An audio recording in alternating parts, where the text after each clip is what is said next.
what's your title, Jake? Just every time he talks, Sergeant. turn them on. Sergeant, Fort Worth Police Department Narcotics Unit. Yeah. I think Yep. you turn them on during the intro. Okay. Yeah. Okay, you ready? Yeah. Here we go. The words have gotten all distorted, but what they meant to say was not recorded. Before the torches come to town, we gonna burn this fort. Welcome back to FORTitude, folks. I'm JW with my co-host Brenton Payne, and we can be found on FORTitude FW on social media. Welcome to the show, Brenton. I've looked across the desk today. I noticed something very interesting about you. What is going on with your upper lip? I got all these sound effects going because I got all my cop stuff going. I was looking for the right sound effect for it. There we go. So this is not a caterpillar that crawled off the microphone onto my face. I did this in honor of my friend to the right of us, who's our special guest here today. I don't even know if it's called officer or Sergeant. Or what. Sergeant Jake White, 4th Police Department Narcotics Unit. And we've been watching Narcos on Netflix. There it is. Who Jake introduced me to the show and told me I got to watch and know all the history of, and so that's where the stash comes from. He kind of fits the part, doesn't he, Jake? What do you think? He does. Wait, well done. I'm going to turn the lights off. Only when Jake talks, I'm going to turn them on. Jake, we welcome you to the show. We both are friends with you. You know Brenton longer, but we think the world of you and what you do for a living. You're a great dude. Thank you for joining us today. We're honored to have you in our presence. Awesome. Thanks. Glad to be here. All right, So great. let's talk some drugs. All right, let's narcotics. do it. Let's do it. How big is the narcotics problem in this city? So, you know, to say it's big, bad, it's hard to say. I mean, right? We're the 12th largest city in the U.S. I think that given all the factors of everything going on in the world right now, I think that we do a pretty good job of addressing it. You know, there's always new trends that we have to keep up with or catch up to. Overall, I think we do a pretty good job of quelling it, if you will. I mean, it's not a problem that's going to go away. So how many officers? Excuse me. How many officers are on the narcotics unit? So we've got a handful. I'll leave it at that. We've got fair enough. Yeah, we got a. Do we need to blur? Okay, is that how many? No, I'm kidding. Let's say 100 people move here, whatever the stat is, a day, a month, or something. How many of those are bad guys? Ooh, out of 100, I would 1 out of 1,000 maybe, right? Okay, I mean, all right. You know, maybe we have a even lot less of than that. homegrown ones here that are here that you. I mean, that's part of the job, right? Is that you're pretty familiar with these folks and their trends and things like that and how they work. I think drug, especially now where we're at in society, where we're at in the world. It is kind of that homegrown thing, and it's kind of the sad element, though, right? Because you're dealing typically now with guys that are 25, 35, 45 that grew up around it, right? Yeah. That's the life they knew. That's how what they grew up knowing. So, yeah, I mean, there's a fair share that are definitely from here. So in today's paper, Star Telegram, there is an article detailing from May 2020 to April 2021, there have been over 100,000 overdose deaths in America, a 30% increase from last year. What the heck is going on in the world? Why are drugs? Is it pandemic related to some extent? But what's causing all this? So I think there's kind of a multitude of factors that are contributing to that. I think the pandemic may have some element to it. From a research perspective, I don't know how I would correlate the pandemic to overdose deaths, right? But I do think that there clearly is some kind of correlation there. But I think more significantly what's going on is the issue that we have with fentanyl, right? That's a incredibly toxic, incredibly lethal drug that is relatively new to us here, especially to Fort Worth. And I think people, sadly, it's one of those things where it takes what they consider, I believe, 2 milligrams a lethal dose, right? So a very small quantity, and it's lights out, unfortunately. So there's the whole Narcan thing where you guys travel. Are you going into places? Do they cook fentanyl? Like, how is it? How does that whole thing work where you'd go in and need the Narcan? If they don't force you to take it or something, how does it get in your system? So basically how the Narcan works is, and I've never administered it. Thank God I've never had to have it administered. I mean, cops throughout the throughout the country have, right? Because if you inhale some of the fentanyl, then that's the counter to it, basically. But it's basically like a nasal spray is what it is. Yeah. So it combats that opioid that's in your body that turns off the receptors, maybe. I don't know how to phrase it. But it's like if you have it in a powder form that you guys would find it and then inhale it. That's what the fear is. Like you could just get high like that or almost to a lethal dose. Yeah, for the officer, for the investigator in a powdered form, that would be the concern. Okay. Right? Yeah, for sure. Yeah. Fentanyl's a fairly new drug in the world, in the market. It's overtaken heroin recently, at least in Tarrant County, in your profession as the drug of choice, fair to say. And what is fentanyl exactly? And what does it do? And how are people doing it? So it's a synthetic opioid where it would be similar to heroin. Now the problem is the way people are consuming it, right? So we see it most commonly in counterfeit prescription pills. Okay, like your popular name brand counterfeit prescription pills. They look identical, but instead of being the actual ingredient for the prescription, it's fentanyl. So that's the most common way that we see it, but we also see it in a powdered form. Yeah. That's very lethal as well. And what do they do with the powder form? So usually inject it? No, so the powdered form is used most often as a as what we would call a cutting agent.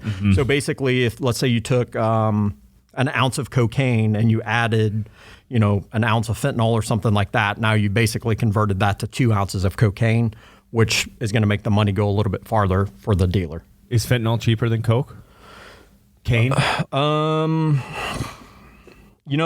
a good question. I'm not 100% sure on that. Yeah. Do those guys, would you mix, isn't coke kind of an upper and fentanyl a downer? Would you mix those together? I mean, is there a great high with that? So I don't know the reason, I don't know what the significance or why they're mixing it, because you're exactly right. Like one's an upper, one's a downer. So I don't know. Yeah. You're close to the drug dealers, but not in the mind of them. Correct. So how long have you been a narc? I've been a police officer for almost 22 years. Of that, I've been in narcotics as an investigator and as a supervisor for probably 14 of those years. So most of my career. That's incredible. What exactly is your role in as a supervisor or a sergeant? So as a sergeant in narcotics, I supervise a team, a fair number of investigators. So basically my role is I oversee the operations, right? From the search warrants. I've got kind of the boring office job, honestly. I mean, I'm behind the computer most of the time, reading reports, reading search warrants, things like that. I'm not necessarily out there now doing the undercover work. Obviously through a significant portion of my career I was, but right now, no. Yeah, we noticed you brought some pictures of the undercover stuff. Yeah. Can you explain some of them, just kind of the scenario? So first one, obviously as an undercover officer, the goal is for nobody to know that you're a cop, right? So sometimes that's in your appearance. So I got the one where I've got the 7-Eleven outfit. Yeah. That was a good one. That worked out well. Now, with that being said, I know you guys have had Tegan on here before, right? And the guy who kind of wrote the book on these big expansive undercover operations, super Hollywood, if you will. Most of the time, it's very street level stuff, right? That's what we're combating in Fort Worth, right? We want to get the ones that are creating those quality of life issues, if you will. So we're kind of going after some of the small time guys. So to do that, you're going to have to basically get something to distract the person from I wonder if this guy's a cop. Well, if I'm wearing a 7-Eleven outfit, maybe that's what he thinks I work at. Who knows? Yeah. Right? So, so it's you don't even have to justify the 7-Eleven. It's just more of a confusion tactic. Yeah, precisely. Yeah. What about that one? This one's just pretty. Sadly, this is just kind of the generic day-to-day look that I had for many years. Yeah. I mean, it's very embarrassing, but that's it. Did you find yourself going out after work and things like that? No. And being successful with the ladies or anything like that? No. The last one's the best. Yeah. Okay, so the last one, this is how a lot of people at the city know me, because I had an obnoxiously large red beard. Oh, yeah. Prior to beards being a cool thing or whatever. I'm probably what am I, 27 in that picture? I look like I'm 55, right? Yeah. You look a little heavier there, There's too. no way that guy's a cop in that picture. Yeah, I wouldn't think so. I mean, a lot of people didn't think I was. Yeah. So, yeah. I think you look like you fit the part there. It worked out well. Yeah. So I'm not a drug dealer, but I wouldn't picture you as a cop there. Well, it kind of backfired, though. I mean, an obnoxiously large red beard after a while when everybody's like, dude with the red beard, right? So then it kind of backfires a little bit. Right, So, Yeah, you can only go so far with the undercover, right? Yeah. In a small town or, like a reasonably sized town. Yeah, for sure. I mean, that's, definitely something that we ran across. So, yeah. Well, and then your other picture there is a whole lot of guns, right? A whole lot of guns, yeah. So, Tell us about the gun show work that you've done. so a lot of cops work part-time jobs, right? There's kind of two elements where I worked at. That's not starting from that. Okay. But so this one originated, I believe this was somewhere around 10 years ago. And this gun trafficking at the time was significant. It still exists, don't get me wrong, but it was a huge problem in the mid-2000s, 2010, 2012 area. So this one started right here in Fort Worth, where my partner Travis and I recovered. It was 10 or 15 AK-47s from a guy that had bad intentions with them in terms of smuggling them. Yeah. So the recovery of that, and this kind of gets off topic or into another topic, but the idea of an informant, a snitch, if you will, right? Mm-hmm. So basically that led us to the recovery of the 10 here. Took us to San Antonio. This is kind of a Hollywood story. I mean, we get these 10 guns. Next thing you know, we're in a friggin' minivan driving to San Antonio. The day of, right? The day of, at 4:00 in the morning, the front door of this drug stash house, cartel house, is getting blown open, and there's the rest of them in the house. So there's another 40 or 50 AR-15s and AK-47s in that house. So like I said, there's some Hollywood elements to it that are super crazy. And that's the one weird thing about being a cop is I can be behind my computer, reading a report or something like that. And next thing you never know what's in store, right? You never know what's going to come up. So, and it does happen where you may be in a vehicle going 4 hours south to another city. Immediately, right? Yeah, for sure. It's not timed out like the Hollywood stuff where it's spaced out. It's never on good time either, right? It's never well, it's a good thing I don't have anything to do tonight. Right? it's Kids are graduating from middle school or something. Yeah. Jake, a couple of weeks ago, I think maybe it's less time than that, there was a huge $16 million meth bust.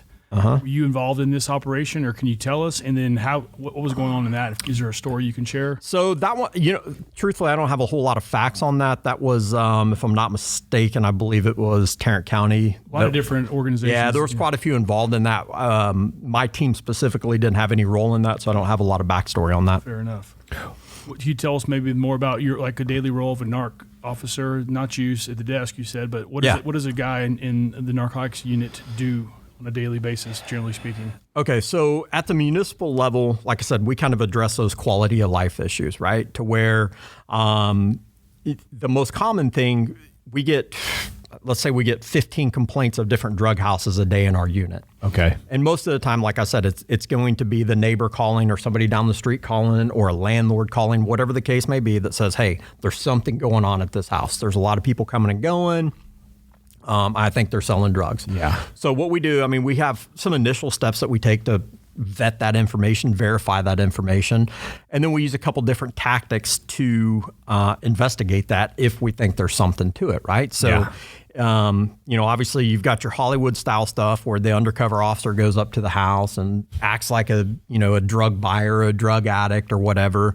But our bread and butter definitely comes with the use of our confidential informants, our snitches, as they're affectionately known as, I suppose. It's ironic because it's interesting because society, whether it be through popular culture, media, whatever the case may be, everybody's like, oh man, I would never rat on anybody. I'd never snitch on anybody. There is no honor amongst thieves, right? The moment especially not facing jail time, right? Especially not facing jail time, right? The moment somebody gets caught, 99 times out of 100, one of the first things is like, hey, what do I need to do so I don't go to jail? Yeah. Right? And they're going to make sense. They'll turn in their mom, they'll turn in their brother, their family, their best friend. Yeah. Well, no, I don't. Why do you look at me like that? I'd say even if we're not doing... You're looking at me like my parole officer does, Jake. Sorry, I apologize. hot zones in Tarrant County for drug problems? Wait, is hot zones like? Can he use that? Is that cop language? No, Like, it's not, I mean, it's not with that. exclusively cop. It Yeah. is cop-ish. what are the though. hotbeds for drug activity in Tarrant County? You know, every side of town basically is how, like in the police department, it's broken up into sides of town, right? And every side of town has has small pockets where it's a problem. Yeah. What I don't want to do is say, you know, this neighborhood has a problem or this neighborhood has a problem, right? Because there is the one thing that happens with drugs, there's this idea or concept of people being stigmatized or neighborhoods being stigmatized, right? And then once that happens, once that stigma is attached, it's hard to get rid of it. Yeah. Right. So there's pockets. I mean, you know, you guys are from here. I mean, you know, what you're going to hear, you know, is the bad area, the bad part of town. Those are the most common places. I know where we get our stuff from. I was wondering if Yeah. you could tell us where other places might Yeah. be. No. Yes. On a serious note, though, Yeah. Jake, where are all these drugs, these bad things like fentanyl and heroin? Where is it coming from, and how's it getting here? So obviously, the vast majority of it is smuggled, typically from the southern border, right? And that's just through the intelligence that we get through the people that we talk to. Yeah. So that's where the vast majority. But again, drugs have kind of taken on a different role too. The way they come to Fort Worth. You take something like marijuana or the new edibles, the THC edibles, those kind of deals, right? Well, now all of a sudden, historically, 15 years ago, the vast majority of that was smuggled through the southern border to Fort Worth or to whatever its destination was. Yeah. Well, now when you look at the things like marijuana, the THC edibles, those are shipped in just via the U.S. Postal Service, FedEx, whatever the case may be, Yeah. to an address here in Fort Worth, right, to whoever's buying it. So that's kind of changed a little bit and has created a whole nother slew of problems and issues. Well, probably prioritizations, right? Is it really worth? I mean, Right. We're talking about like this huge fentanyl bust, and how can you appropriately justify when bordering states have something going on that's okay, but we don't? You know, it's like, geez Louise, we have limited resources. Where do we put them? Yeah, so that's one thing right now that's kind of that's hard, right? Because the law says it's illegal, right? You know, marijuana even to this day is still illegal. Yeah. Is it that big of a deal? That's kind of a person, you know, I mean, it's an opinion-based deal, right? Some people think it's a big deal, some don't, whatever the case may be. It's still on the books as being illegal. But how's it enforced now, right? Yeah. Society's views on it has changed entirely, right? To where it's more or less accepted at this point. And fine, if it's accepted, then maybe get it out of the law books, right? Yeah. Because it creates the struggle. And it's creating like the marijuana stuff specifically, what it's doing where there's this conflict of whether it's illegal, or, you know, is it illegal or is it illegal? It's creating violence is what it's doing. Yeah. Because now all of a sudden you have this ease of obtaining it through the mail, through whatever your source is and, you know, one of the other states. And so you get these 19-year-old kids, these 20-year-old kids who are making a lot of money, right? They may make $5-10 grand a week. This is a cash business, obviously. Yeah. So what do you think a 19-year-old does who makes $10,000 a week in cash? Buys a bunch of Vineyard Vine shirts. No, they don't. What they do is they get on every social media outlet that they can and hold up stacks of money, right? Yeah. Like, hey, right. Yeah. look how much money I'm making. This is awesome. Yeah. No, you've become the next victim, right? Right. Like now you are now a target to be robbed. Going back to Narcos, Yes. this recent season, not a spoiler alert at all. I believe it was the opening scene, if I'm not mistaken, where the three guys run into the drug house, and they immediately just start shooting the people inside the drug house, right? Yeah. That's exactly how it happens. Yeah, it's like that in True Detective with Matthew McConaughey when they same go in thing. there. It's just a robbery. Yeah. It's just a straight up robbery. It's just you're robbing for different stuff, right? Yeah. And so that's the unfortunate part, because at the end of the day, the one thing that I have learned, right, and my views on drugs, my views on laws are probably a little bit different than a lot of cops, right? I don't know, maybe I don't want to say more empathetic, but I have some empathy towards, you know, how people were raised and what they've gone through that's led them to unfortunately, life. sometime this crazy life, if you will. But Yeah. you know, the problem is like the associated violence is the issue, right? I mean, I don't have the answer to how to solve a drug problem, right? If I did, I probably wouldn't be sitting here, right? Yeah. But what I do know is what we're doing, it doesn't work, right? I mean, how long have we been doing this? Since 1985? Is that what like the Reagan kind of Yeah. war on drugs War on type? drugs. Right? We got- That's when yeah. the whole war starts. Look where we're at today. It's no better now. In fact, it could be worse now than it was then. And at what expense? Yeah. Right? I mean, and that's the unfortunate part. Like I said, that, you know, like you go back to that concept of somebody being stigmatized. That's a real problem, because what happens with that person? So let's say you have a 19-year-old kid who grew up in this hard environment, Right. right? He grew up poor, she grew up poor, whatever the case may be. Well, you know, they still have to eat. They still have to provide for themselves. If they're a little bit older and they have kids, they still got to provide for their kids. Right. So their survival kicks in. People are going to do what they've seen or what they know how to do. Well, now all of a sudden, if you're that 19-year-old kid and you're like, well, hey, to make it, I'm going to sell cocaine. And Yeah. let's say you get caught with an ounce of cocaine, 28 grams, not in the grand scheme of things, not that much, right? But it's enough. That's to, a lot to me, I would think. I mean, I don't do that, but I would 28 grams, like, Yeah, it's a sandwich bag a quarter of the way full, right? Yeah. But here's what happens. So then you get this 19-year-old kid, he gets convicted, and let's say he goes to prison for 8 years. And he gets out, and he's now 27 years old. yeah.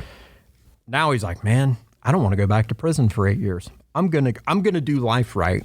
I'm going to go get a job. Yeah. And then when they go get a job, guess what happens? They fill out the application, and they get to the dreaded question. Convicted. Then what? I Right? think the question is even simpler though, Jake. Is you make $10,000 a week and doing it on your own time, or you make $15 an hour, maybe doing some menial job that it's not at your own terms. I mean, how do you convince a kid over here that you should be doing this and not that? That's the problem, right? Yeah, so there obviously is a huge issue with that, because that is true. The one thing, over the last 2 decades, I've had the opportunity to talk to a lot of people who've been in a lot of trouble. Yeah. The vast majority of them, not all of them. I mean, don't get me wrong. There is evil in this world, right? There is evil right here in this city. There's no doubt about it. But the vast majority of them, when you talk to them, the one thing that they can't pay for, the one thing that they can't buy, is losing the way I always describe it to them. And I tell them exactly what you say, right? Like, hey, you're not going to walk around with a pocket full of money, right? You're going to have financial struggles like most people in the U.S. have, right? But the one thing that you don't have to constantly look over your shoulder. Yeah. Right? Yeah. Like, you don't have that fear of being robbed. You don't have that fear of being apprehended or caught. Right. Right? I mean, there's a lot of value in that. Absolutely.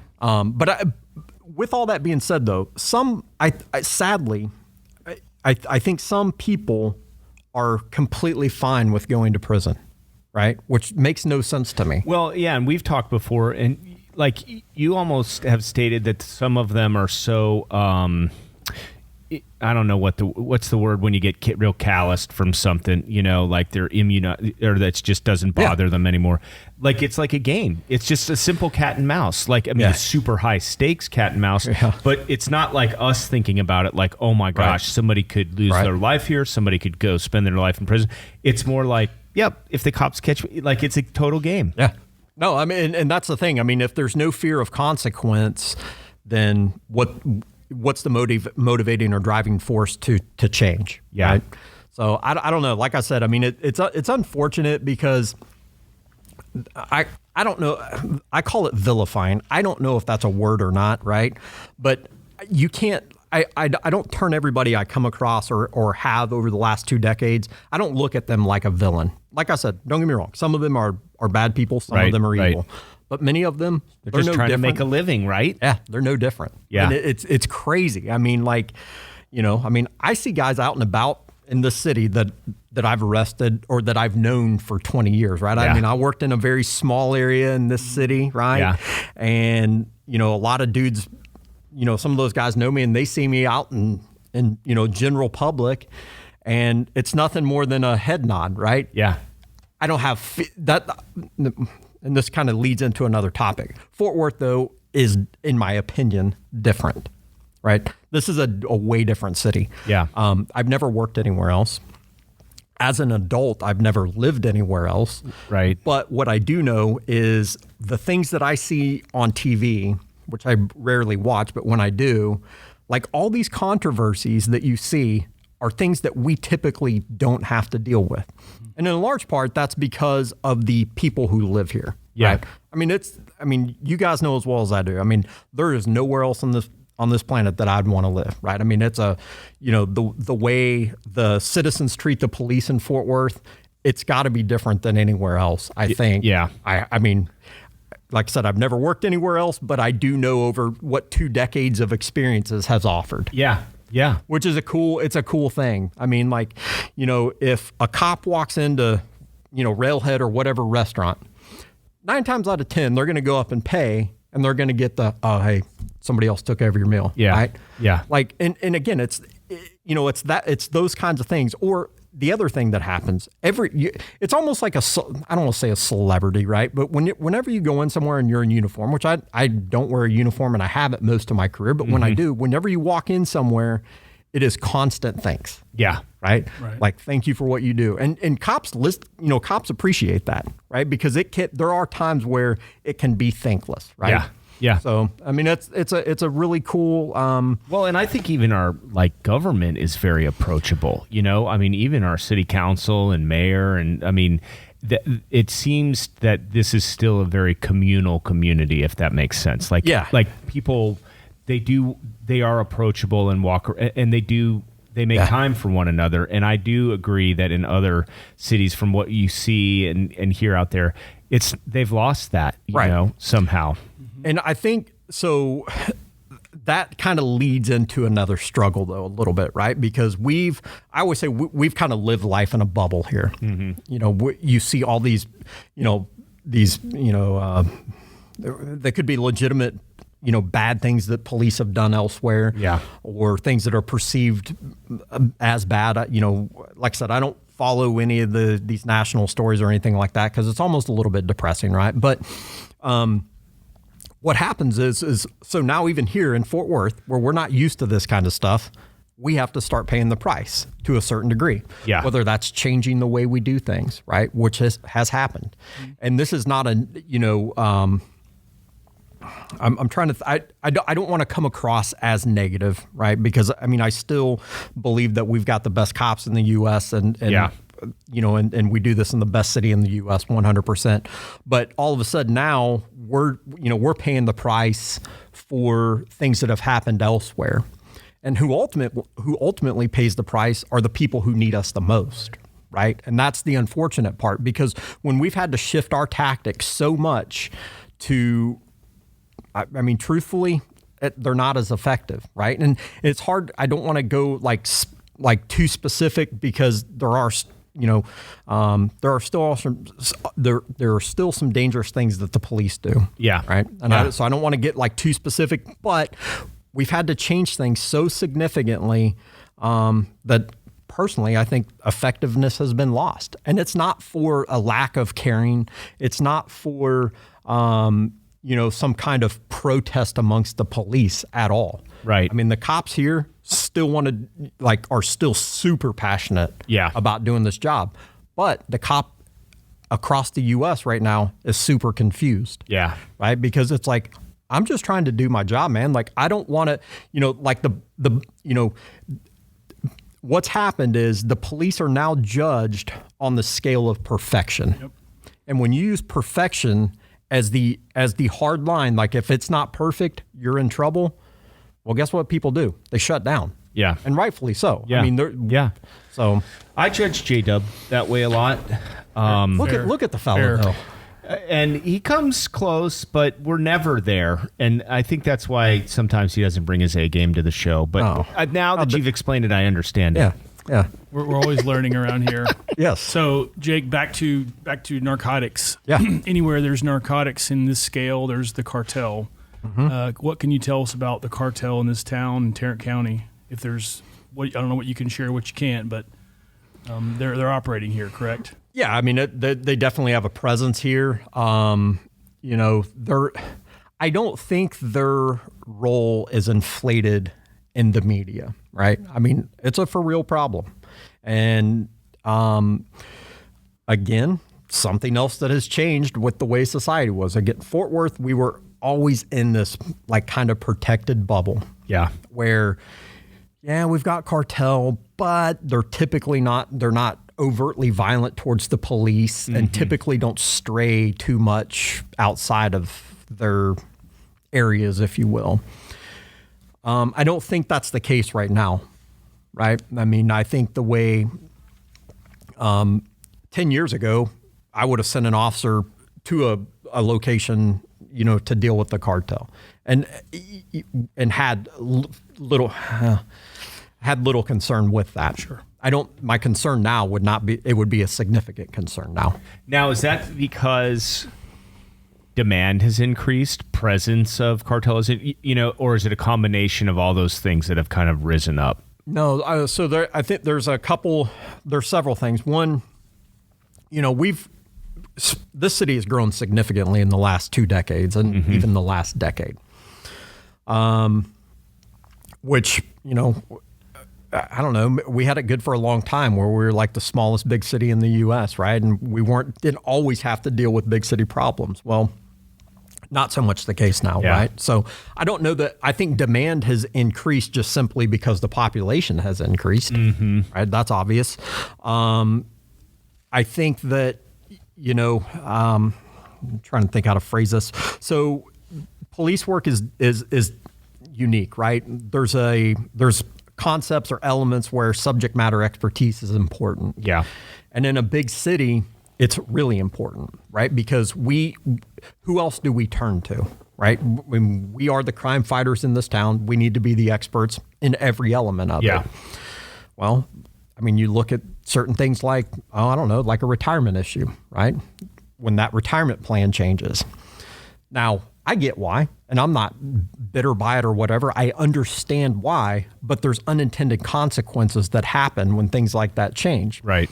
Because what you have now, you have cops who are like, you know, if you're a 22-year-old kid and you're like, hey, I'm going to do this for the next 25 years, I'm going to retire when I'm 47, presumably go work somewhere else afterwards. But to get that retirement to a point to where it's worthwhile, you now have to promote, right? You have to keep climbing the corporate ladder. Right.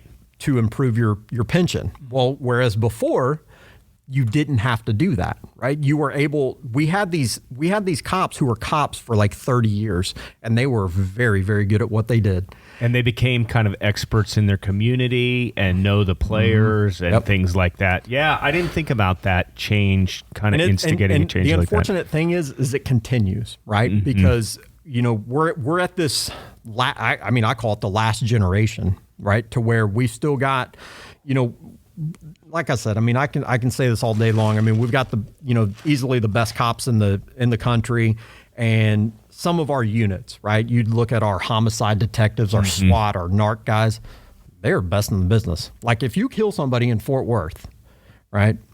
And the most of those detectives that are there now, they're so good, you are going to get caught. There seldom is the whodunit. Yeah. Right. Yeah. I mean, that's a craft that they've perfected. Right.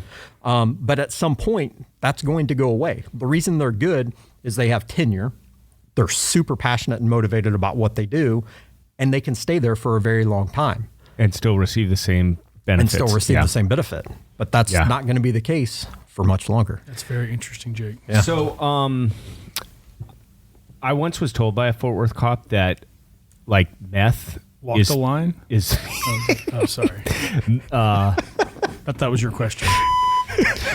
That meth was like the root of all evil, right? Like, I mean, if like he kind of started to try to explain to me that like meth like kicks off so much violence, like it's crazy, the exponential kind of thing. Is that accurate? Nah. Or is it now fentanyl or something like that? So I don't necessarily buy into that. I mean, you know, they're all bad, right? I mean, it's not, you know, I think they all have their issues. They're all bad. I don't know that one is necessarily worse than another. Meth does bring about the unique meth look. That happens. Yeah. Right. Which is incredible. Just it's crazy. Can you, real quick, describe what the meth look is? Typically, the teeth are rotted out. You have the sores everywhere, and the other thing, like this table right here, would be, and I'll tell you why in a second. This table right here would be like a meth addict's dream, because every time you go into these houses where it's a meth user or meth dealer, it's drawers of random stuff. Like typically, it's like, is there any reason you have 200 feet of coax cable perfectly rolled up next to a VCR that you took apart 5 years ago and next to a sewing machine? Right? Like it's just this random I think I might have hodgepodge. you've talked about the teeth, check. The randomness of stuff, check. I believe I might have. I'll be calling you later, Jake. Thanks. It's at a different level, I trust have a me. tip. So, but and going back to your question, as far as one being worse than the other, no, I don't think so. I mean, you know, there you look at the destruction of crack cocaine. I mean, that was a legitimate, you know, just Is crack still around? Do you still yeah, it's still around, not at the level that it was. Yeah. It really died off probably in the last 7-8 years. It seems like. What's bigger, fentanyl, like the opioids, or meth, or Tide? Tide. Really? Yeah. Yeah. My personal What's opinion. the new? We read about this. We asked you offline, but what's the thing called the drink, the new drug of choice for some of these idiots because it's killing people, right? Or is it? Well, so the drink, not necessarily. That's just typically a promethazine with codeine cough syrup mixed with, you know, whatever kind of pop that one would drink. right. Wait, like pop? You mean in soda? Yeah, like. Oh, I thought sorry. you meant it like give it a pop. That's like Missouri coming out in me. I apologize. I recognize right? that. Yeah. So, sorry. That's funny. So that's very pop. It's got a lot of popularity from, I guess, the entertainment world, if you will. Right. That's where it seems. Oh, seriously? I mean, there's songs about it, right? Like, I mean, it's just crazy. There's a lot of They songs just about a sip lot of this- drugs. Yeah, they just sip this drink all day long, and it gives them this continued high or something like that. Yeah, Is I that think generally what it does. Well, I mean, it's codeine, so I think it's going to like calm them down significantly, if you will. Well, now, sure, with fentanyl, I would imagine so, no, this right? is codeine. This okay. is a Fentanyl different in the one. drink.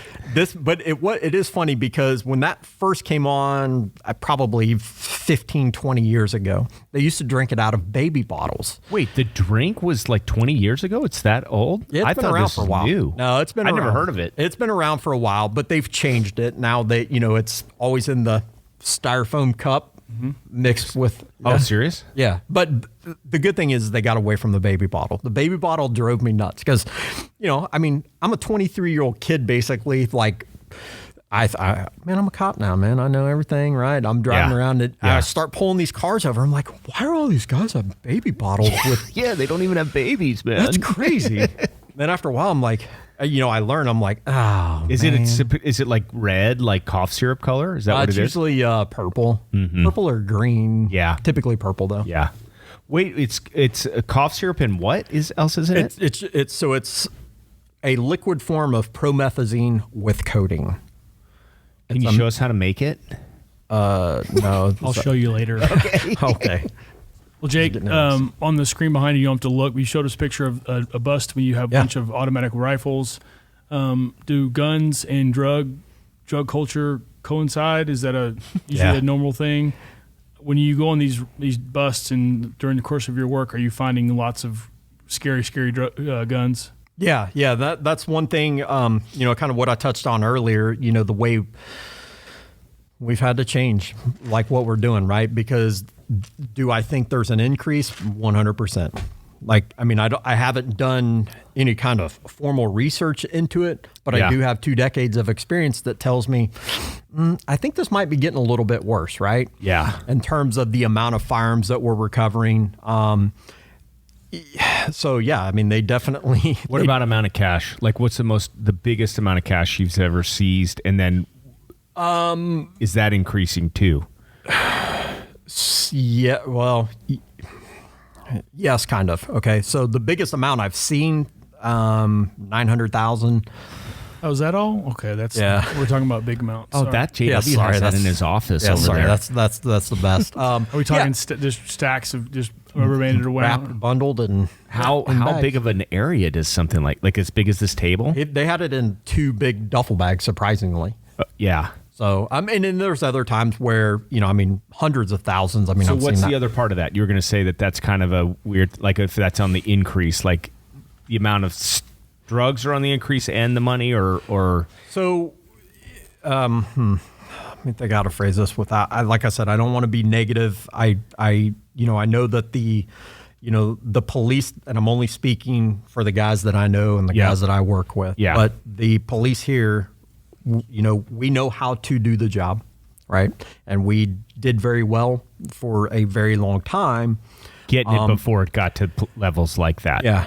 And when the rules change, and I don't think nobody asked for the change as a whole. Right. And I don't know that people are necessarily recognizing the consequence of the change.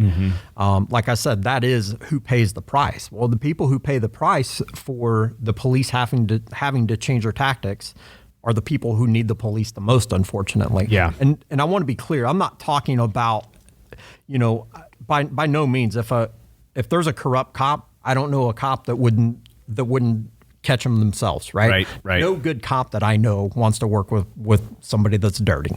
Yeah. Right. And, fortunately, that's not something we have to deal with, really.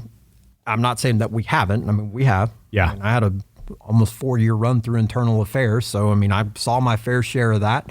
But, when the rules have changed, it's hard because this is the kind of stuff we want to get off the street. Yeah. Right. And we know the tactics that we have to use to get this off the street. But when the tactics that we have to use, we can't use them, it makes it hard.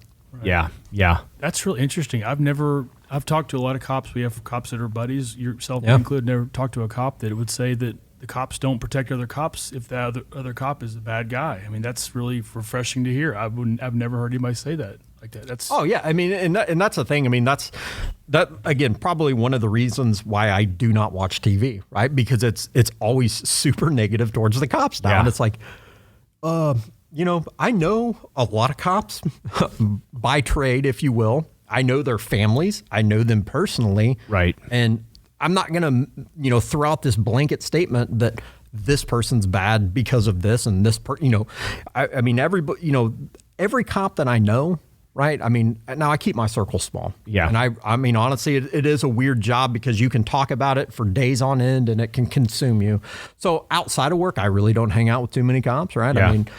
I mean, obviously talk to them, things like that. But, the idea of somebody tarnishing the effort that I've put in or other good cops have put in, we're not going to sit there and tolerate it, right? So if somebody's doing wrong, we're Yeah. going to be the first ones to report it. Yeah. What's the worst thing you can call a cop? Cop, pig. What are some other things? I have no bad words for Well, cops. J-Dub was running through some names. I don't want to repeat them He on wa- air. he was not, but Jake. Beforehand, he was saying a lot of bad stuff about cops. That's enough- J.W. That's Wilson. not accurate.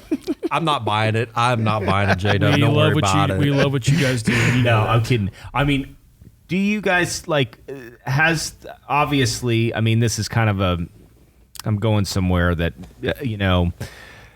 how do you deal with kind of where we are with stuff? Because I know you outside of here, and I know that, I know who you are. I know one thing that I really appreciated is the way you work, right? The way you work is I've seen people come up to you, some of those that you've busted, and they have respect enough for you to give you the nod, right? Yeah. And I also know the way that some folks get good intel and information is by having good relationships, And so how do we can we get out of where we are, and back to that kind of in a respectable, safe way? Like I'm not saying I hope so because I know what I've done and I'm not I don't want this to come across like I'm bragging, patting myself on the back, but I know what I've done and it works, right? Yeah. I know that the secret to it all is to treat people politely, right? Yeah. Treat people with respect. That's Yeah. something we've always done here Do you hear in Fort that, Worth. Britton? Yeah. take note Treat of that. people with respect and kindness. JW. I don't Okay, need- back to you, Jake. Does that include like looking at your phone when I'm in the middle of a conversation with someone? Back to you, Jake. Let's see. Thanks.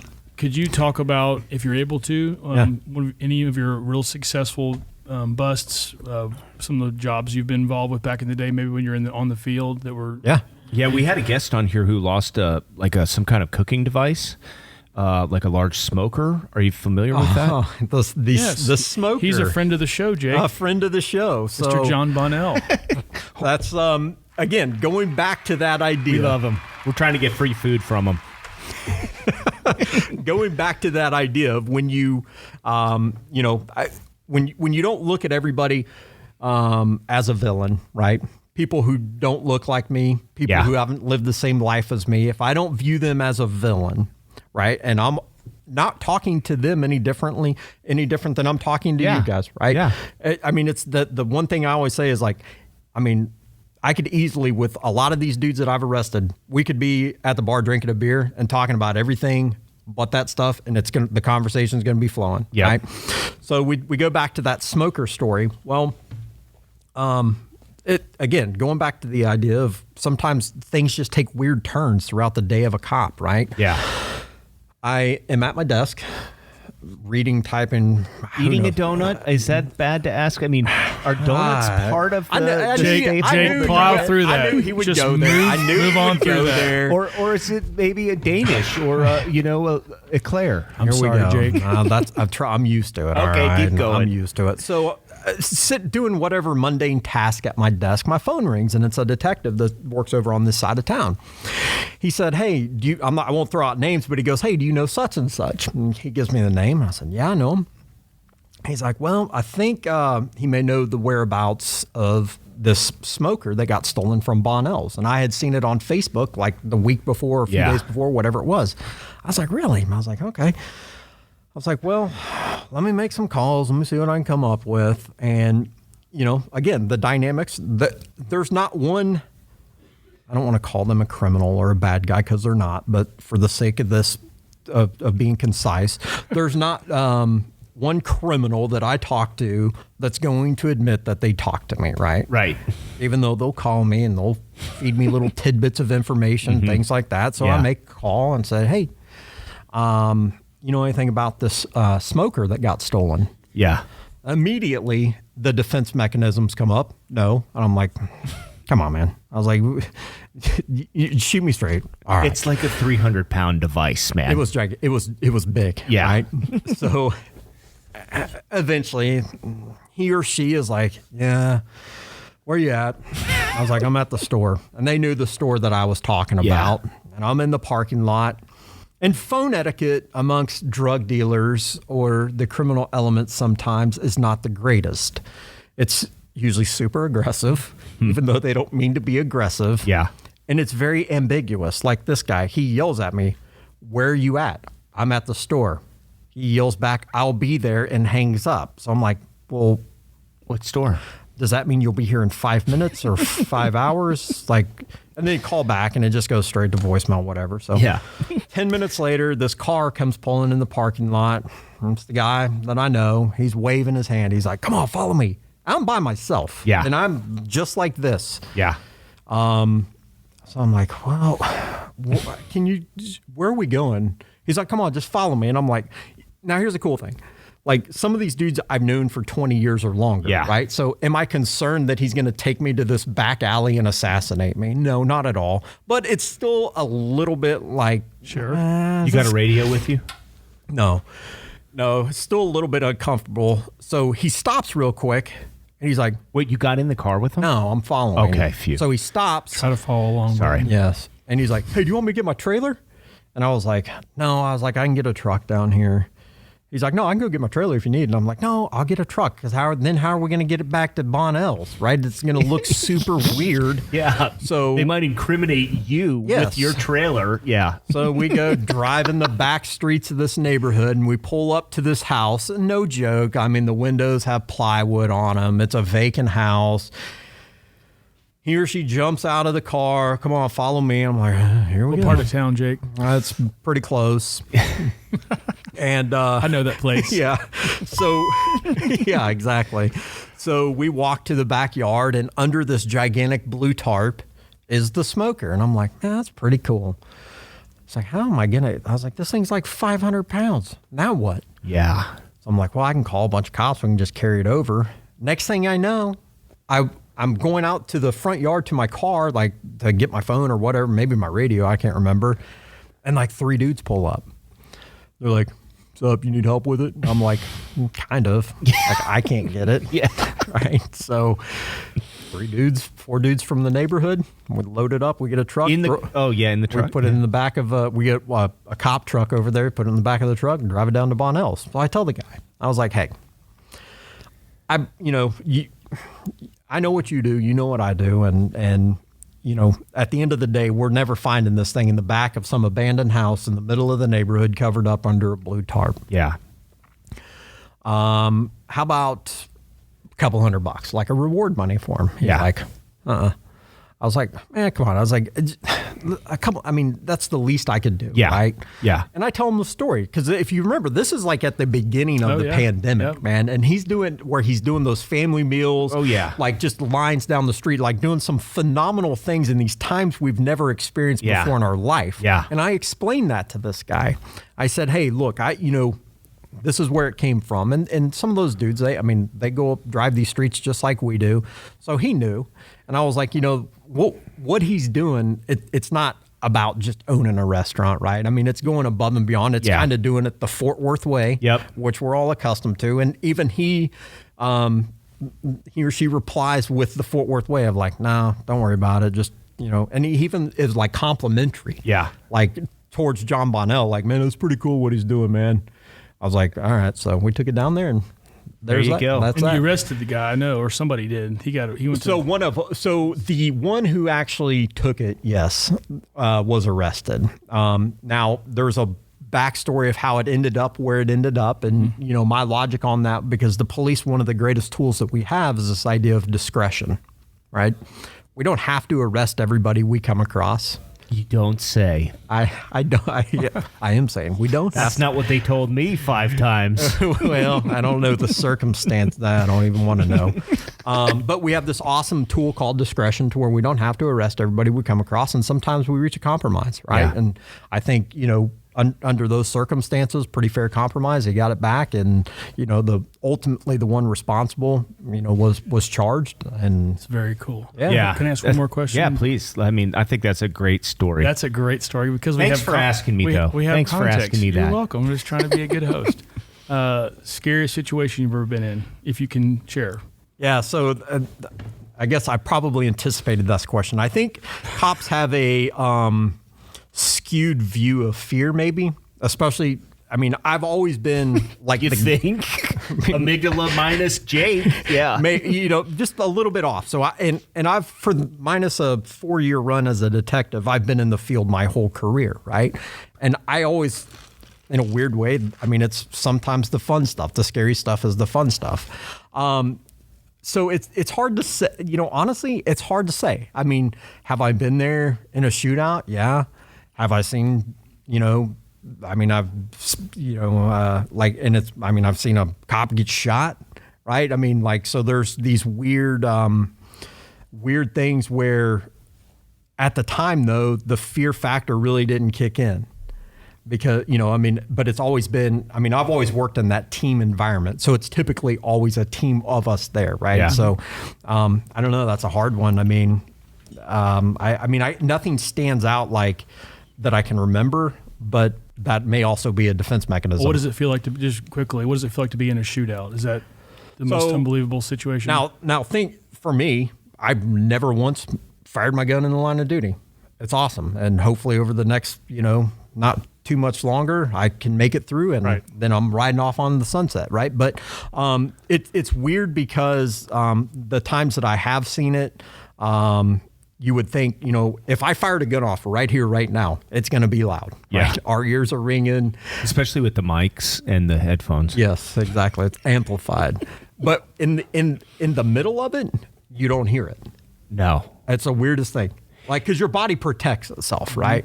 And so you like this dump of adrenaline happens, and your body protects itself to where, you're not hearing the gunshots, and like you start to see things, and your vision does kind of open up, right? To where it starts like looking through a pinhole, and then as that adrenaline wears off, you kind of start getting your periphery back. Or Seriously? Yeah. But seeing Forget fentanyl. now that's the other thing though. Like it depends on the cop, right? Like you take our SWAT guys or guys that have worked in SWAT before, like they're cooler than the other side of the pillow, no matter how dangerous something is. I'm like, kind of envious, man. Like you guys are super brave. I don't know that I have, I mean, not all cops are the same. Yeah. Right? I mean, these guys are like some of the things, and it's always weird when you know the person. Right? Like I'll give you kind of a story. And this one, these are all these weird stories that stick out. And a couple years ago, there was a hostage issue in Fort Worth. The guy had he was shooting at the cops, at the Bearcat, that armored vehicle, and they devised a plan. And every cop that's not in SWAT's like pretty envious. I'm not gonna lie, right? Yeah. They're How do I get in there? They're all like the varsity of the department. Yeah. Okay. I mean, that's what they are. Yeah. They're all like the star quarterbacks, if you will. And one of my buddies. That's football, Britton. Yeah, I'd be in SWAT. I'd be delivering donuts to SWAT. I thought he was describing you for a second. Yeah. Internal No, I affairs. Here's your donuts, gentlemen. So in the middle of this, I mean, all cops are like, man, I'm going to tune in. So we all have the radio. We're listening to this event. Yeah. And it's super high stakes, right? I mean, this guy's shooting at the cops. There's hostages. And then you hear your buddy on the radio, like my buddy. Yeah. And he's at the door. And he's devising this plan. And he's like, we're going in, and they have their ways of doing things to where we know what was going on. I'm like, man, this is weird. Like, I've known this guy for 20 years. I know his wife and I know his kids. And he literally is about to run into an apartment where a dude is shooting at the cops, right? Yeah. Like, but they're the last line of defense. And I don't know the end of it necessarily, but I don't know the full story of the end of it, so I don't want to speak too much on that. But just hearing like your buddies like going into these like incredibly dangerous situations, but still always super cool. Like, I'm not going to sound freaked out, so it's always cool guy voice on the radio. You know? But it's just that weird like kind of uncomfortable. You can thing. hear probably sometimes though the little bit of the shake. Like I mean, there's so. That's a funny story because do they ever call him the shaky Jakey, like the shake Jake or something? No. You have to you've got to take a couple deep breaths before, because if you're the cop that freaks out on the radio, you're going to hear it for a very long time. Yeah. Because we work in I don't know if you guys know this or not, super ruthless environment. Oh, yeah. Right? Yeah. Like everybody, there is nothing off limits. I mean, obviously families off limits and things like that. But if you screw up and you've got the excited voice or the shake in your voice, you're going to hear it for such a long time, to the point where you're going to, earn a nickname or something. Oh, Are there situations like with the chief or like the head guy where it's like you're off the case, like the shows and stuff? I mean, does any of that drama happen back at the HQ? No, like no. Like White, you're off. I said your last name, but I guess it's okay. We introduced you. Like you're off the case. We're putting somebody else on, but it doesn't. I wish it did. Dramatic. Like I wish I could be on the receiving end of I was that. just thinking we should put the Hill Street Blues. I don't think he's done something to elicit that kind of redirection yet. Yeah, right. I don't know. No, I haven't. But no, it would be funny. So Yeah. Jake, we are grateful you came here thanks, today. for You're sure. a good Thank dude. you. You're Thank a you. good cop. We appreciate what you do for the city. We know Thanks. there's lots of good cops out there. Thank you for what you do for us, man. I Thanks. appreciate you. And you can follow us on FORTitude FW if you want to keep Best checking day us of out. life. No family. Best day of what's the best day? We asked this at the end you of it. do? Yeah. No family? No family stuff. Yeah. Yeah. Why did I've listened to every. Getting that He's smoker back, stalling. man. He's Getting that stalling, bond guys. of I've listened smoker to back. every one of these, and I forgot you were going to ask me that question. I would have had a really well thought out response. I think don't that remember. this picture depicts the best day of his life right there. Yeah, maybe. Come on, I can't answer for you. Okay, best day of my... Oh, man. I mean, I'll keep it cop-related, a little bit humorous. One of the funniest days of my life was when I actually shaved this beard off. We were inside a 7-Eleven with my wife. We're younger at the time, right? Yeah. No kids. So we were doing all the fun stuff and, you know... Shaving in a 7-Eleven? Nope, not shaving in a 7-Eleven. I'm standing in line with my hands are full. And I hear this voice, hey, hey. And I turn around. And it's a guy that's clearly homeless. And I turn around and he's like, hey, what's up? And I'm like, is he talking to me? So I turn back around, not paying any attention to it. And he yells, hey, again. I turn around. I'm like, are you talking to me? He's like, what have you been up to, man? I haven't seen you in a while. And my wife's like, what the? I'm like, I have no clue who that is. And she's like, he thinks he knows you. And I'm like, oh. She's like, that beard is gone now. Oh, that's because, oh yeah. Okay, Perfect. gotcha. Perfect. Beard was Perfect. gone, so Yeah. that's it. Jake White, love you, man. Thank you very much. Brother. Thank you.